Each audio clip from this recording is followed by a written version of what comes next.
guys, my name is Escarla. Welcome back to my channel. If you are new here, this is my little crafty corner of the universe where I document my making and really anything that flows from there. I am a full-time artist and digital creative, and I just love all things crafty, so definitely subscribe if you're interested in that type of content.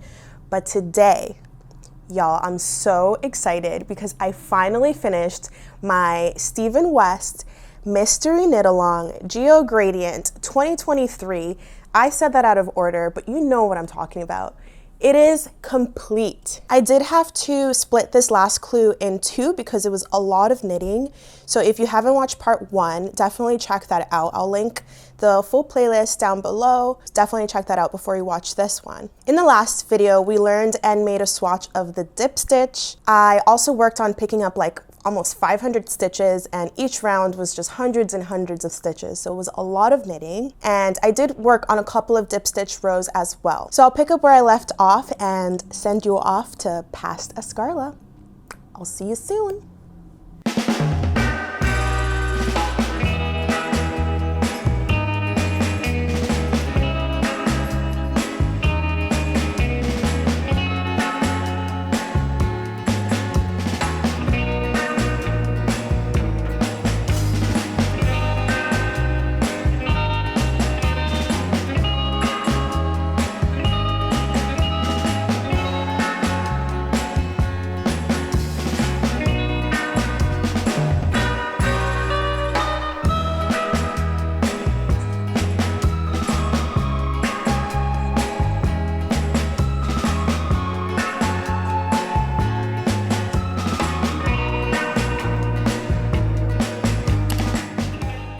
Coffee is really the sweet, sweet elixir of life. Okay, so I am working on Geogradient this morning. I've already started doing the dip stitch with the third color. So we're halfway, basically. A little over halfway, technically. After this color, I have one more color change and then we're done. So this last clue really isn't so bad. I would say the most time-consuming part is definitely picking up all the stitches and then doing the dip stitch round. But doing the dip stitch round is actually quite, I guess it would depend what environment you're setting yourself up in. Y'all, my hair looks crazy, I'm sorry. But yeah, the dip stitch row is actually quite relaxing and fun to do because you're seeing these little shapes come together. So I don't really mind this last clue at all, other than everything taking longer because it's a lot of stitches. I'm trying to find the will to exist today. I'm just so tired. So let's just knit. Maybe not the best time to be talking to you guys when I'm totally tired. This man died in 2002, and he not ring true. When you Google search, you just see.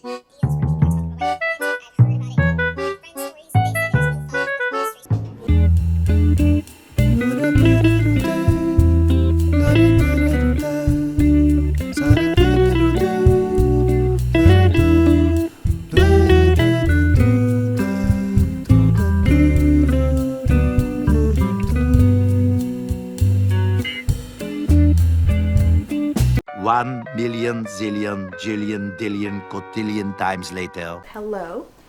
It is like way later. What day is it? It is literally December 1st. How in the world? How the heck? It's Friday.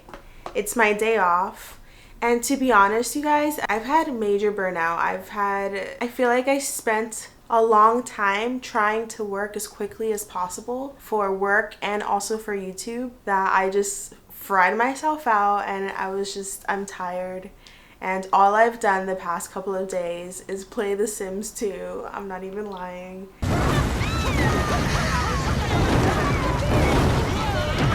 We're going to New York tomorrow, so I should probably get to knitting and knit as much as I can and film as much as I can while I'm here so that we can wrap up this Geogradient. I am very excited to finish it.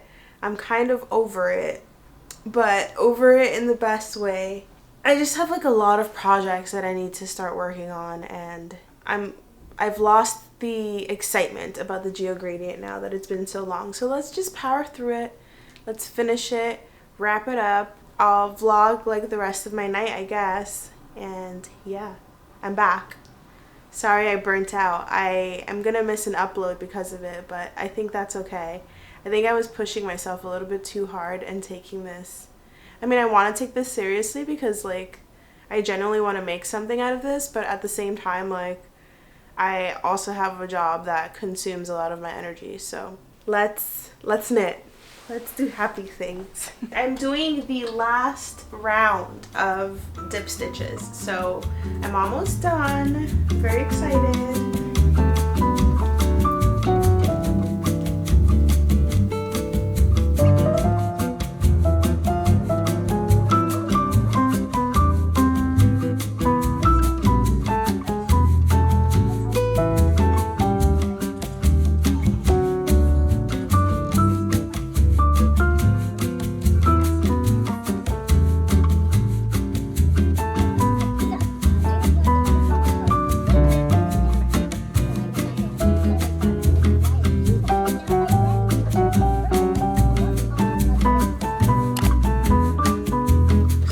Saturday morning. It is 8:10 in the morning right now, and I just finished row 20 of the Geogradient, and I've decided to bind off after row 20. I don't have a lot of yarn left, and I am pretty much over this, so we're gonna bind off.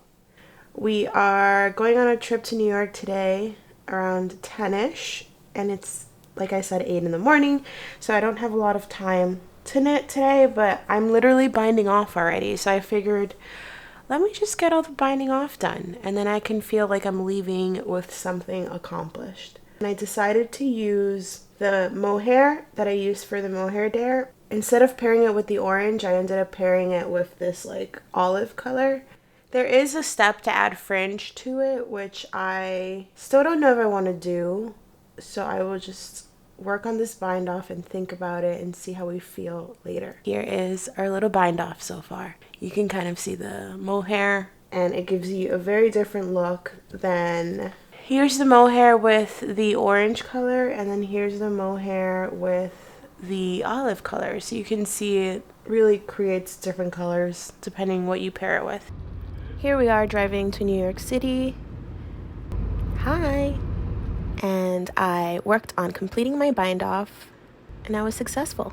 72 hours later. So it is Monday. I am back home. I went to New York this weekend, so I wasn't able to do any filming or anything. But I'm sure you saw in the previous clips that I was working on the cast off of the Geogradient on my way to New York. And I am happy to tell you that I have successfully, fully cast off my Geogradient, and I'm so freaking happy. I feel like my tension was a little, well, actually, hold on. Never mind. This part of the bind off is more like puckered in. Actually, rewind. Let me go back. So I decided to do the bind off with the mohair, which I told you guys about, and I really love how it looks, but I'm a little bit worried. I did have this thought before, but I guess I forgot, and then I decided to go with it anyway. But doubling it with the mohair did make it technically thicker than it would be, or than it's intended to be. So I'm a little bit nervous that it's gonna like curl extra, but I don't think it will. I think once I block this, it's all gonna look good. Technically, I stopped early, so I stopped at row, I believe it was 20, but I'll put it on the screen to be safe because I can't remember. But the pattern basically calls for one more repeat of one more color, and I just ended it early because honestly I just wanted to be done, but also I didn't have a ton of yarn left, and really the wanting to be done outweighed me making this longer. Looking at it now, I think it would look better doing the full pattern recommendation and not cutting it short, just because I feel like the width is smaller than what every other clue feels like, you know what I mean? Like the center takes up obviously the bulk of, let me turn this around so you see the right side. By the way, I didn't do the Kitchener bind off yet, so that's why I'm still holding the needle here. The center is definitely the most eye-catching piece, right? Because your attention's going straight there. It is what feels like the biggest piece of knitting. And then clues 2 and 3 are equally pretty large, you know, they take up their own space. But then clue 4 just kind of is like, you know, like it would look better if it were longer. But am I willing to continue knitting on this right now? No. And do I want to finish so I can finish this series on my channel? Yes. So that's what we did. So yeah, I'm just gonna Kitchener stitch this now, and then we're just gonna wash this and set it up to block, and then hopefully tomorrow I can show you the finished shawl in all its glory.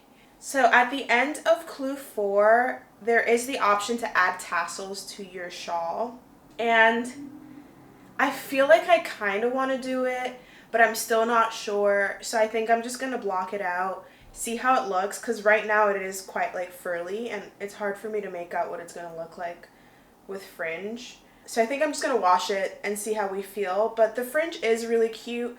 I don't have any shawls or scarves or anything with fringe, so it might be nice to have that in my closet, but at the same time I don't know if it's going to annoy me, so we'll see how we feel. Alright, so let's do all of the finishing touches. Tight on the needle, nice and relaxed, so I don't need to change my needle size.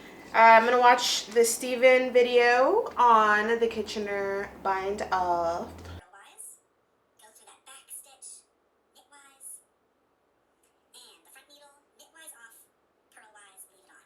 The back needle. Okay, so I have Kitchenered and we're just gonna cut this end. These are not fabric scissors, but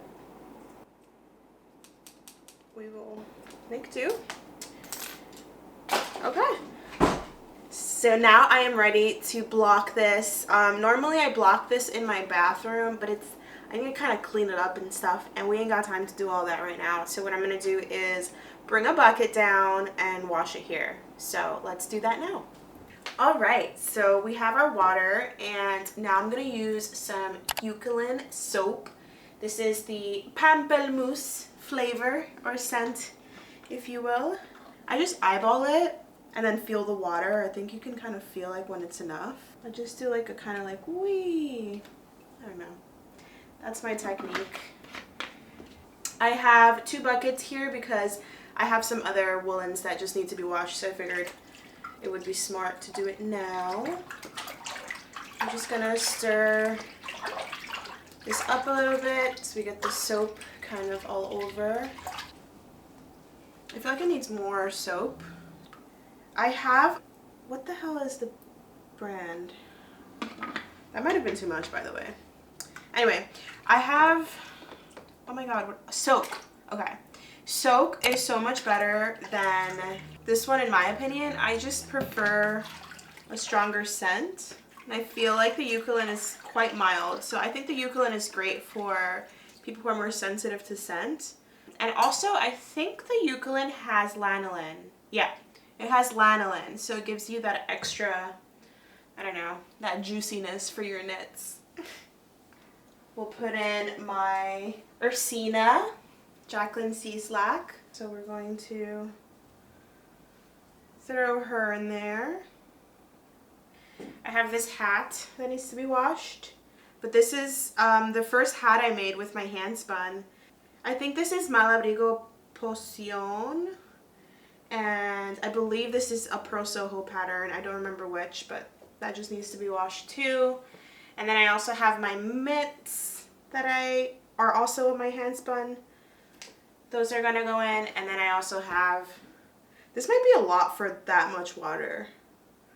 So maybe I'll split these. Let's put that in there and put that in there. And we'll put these here. Alright, so I'm just gonna push this down. I love the gurgly sounds it makes. I'm gonna push these mitts down, and then I'm gonna move you guys so you can get a closer look at Miss Geo going inside the water. Alright.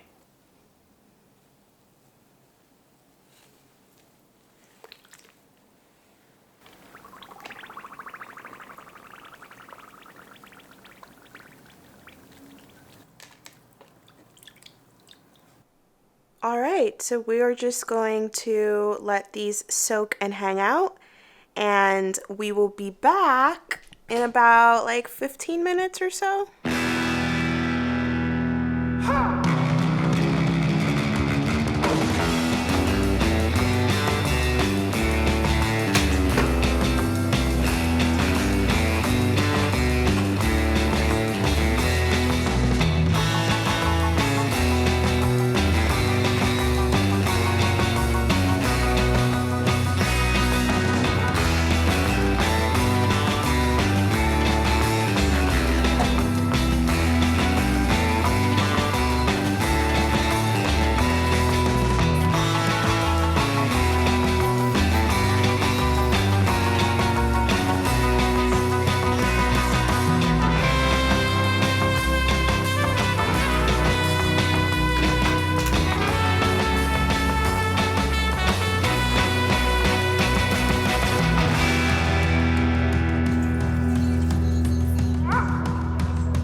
So I thought I was done.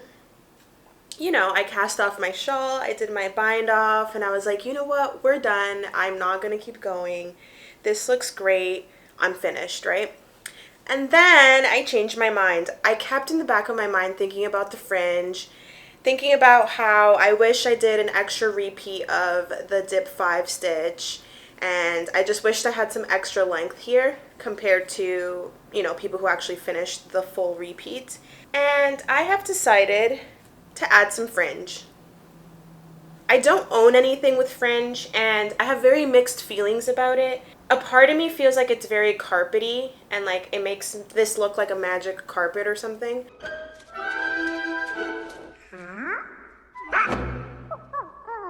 But then another part of me likes it. It's like whimsical and fun and like tassel-y. And most importantly, it adds the length that I really wanted for the bottom.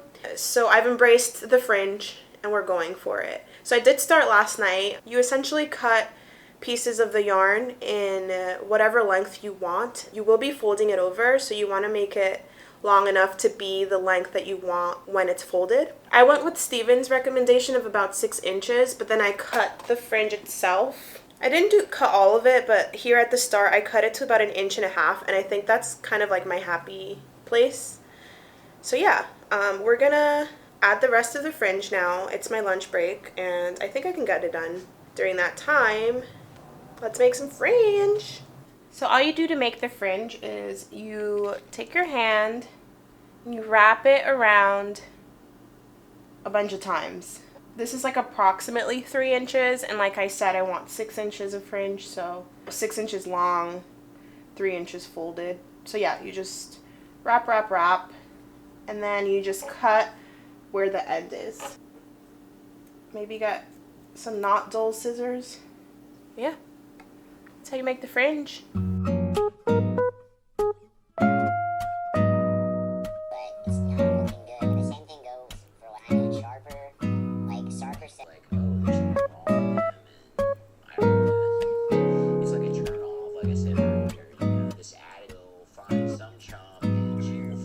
So I like to just kind of pile up all of my ends here and kind of stack them all because I want one strand of each color that I used, including the mohair. So I found that the quickest way is to kind of treat it like a production line. And so I'm just kind of setting up like 6 fringes so that I can work a little bit quicker. More effectively, at least. I don't know about quicker, but... Alright, and the last one is the mohair. Look how foofy it looks.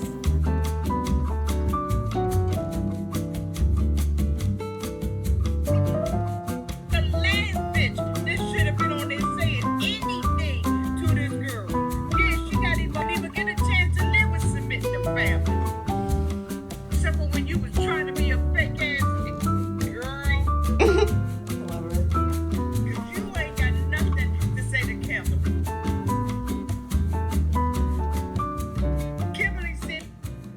Okay, so I'm gonna attach a fringe here so you guys can see how to do it in case you don't know. But essentially we are adding a piece of fringe to every gap between the dip stitches along your I-cord edge. So with the wrong side facing, and please make sure you face the wrong side. I actually made the mistake of doing it on the right side and then my fringe was like poking in the wrong direction. So you want to do this facing the back side, and all you do is you grab a crochet hook, you insert it into the loop in this hole here, and then all you do is you grab a piece of fringe and fold it in half, loop it through, and then pull all of the ends through that loop and pull, and that's it. Is to build to learn high-value skills to earn with. The best way to learn is to self-educate so you have knowledge as you build something tangible so you have experience. Can I be honest with you guys? I feel a little bit like a curtain. I'm not used to wearing things this elaborate, but I'm really proud of it, and I think it will get wear once I expand my horizons a little bit, but I love it. Now all I have to do is trim all of the ends, which we'll do later. I have to get back to work. But it only took like an hour or so to finish the fringe. I did do about half of it last night though. So I guess like maybe 2 hours. There really must be a better way to do this, but this is the way I'm gonna do it. We're gonna pinch, lift, and cut. Right? That's my strategy.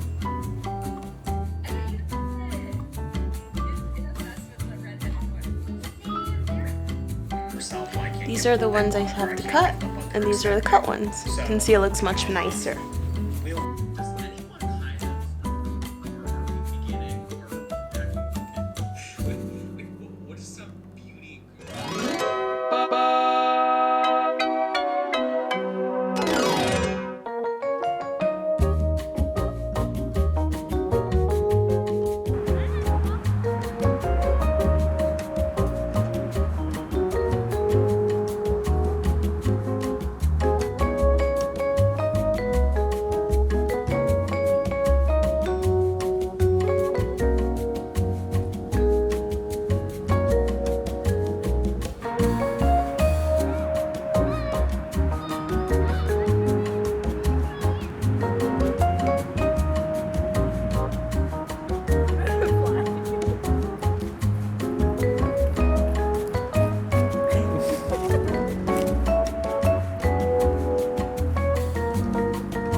Hey again, I hope you enjoyed that. I am back with my final thoughts. So overall, I'm just super pleased with my finished shawl.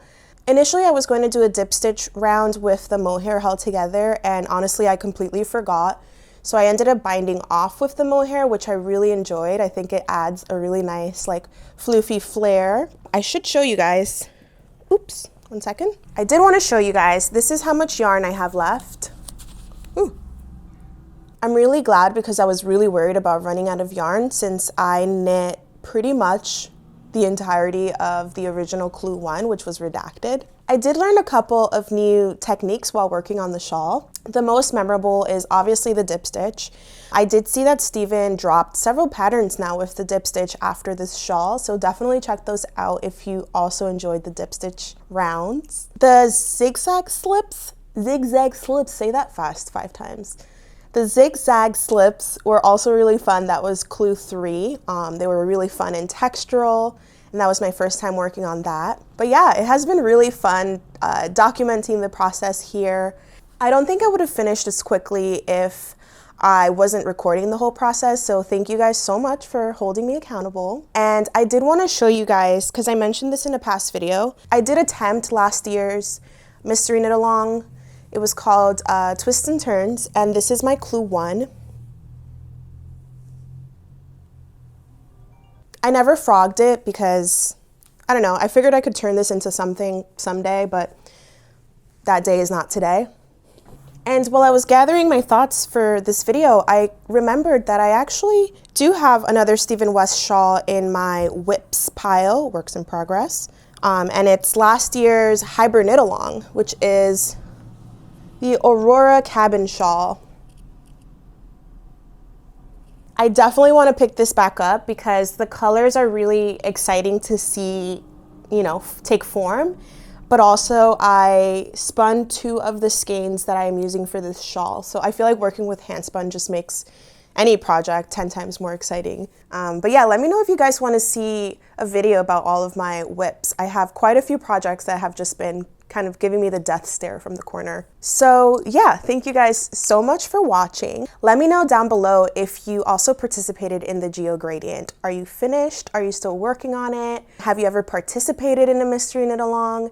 This was my first one, so I'm really happy that I succeeded in completing a Stephen West shawl. I will be back next week with a new video. If you have any suggestions about what you would like to see from me, definitely let me know down below. And if you haven't already, please like and subscribe and do all the algorithmy things. I really would love to grow this channel, so the engagement certainly helps. You can also check me out on Instagram as Starseed Creations for more kind of daily lifestyle-y content. And yeah. Until next time, take care of yourself and happy making. Bye.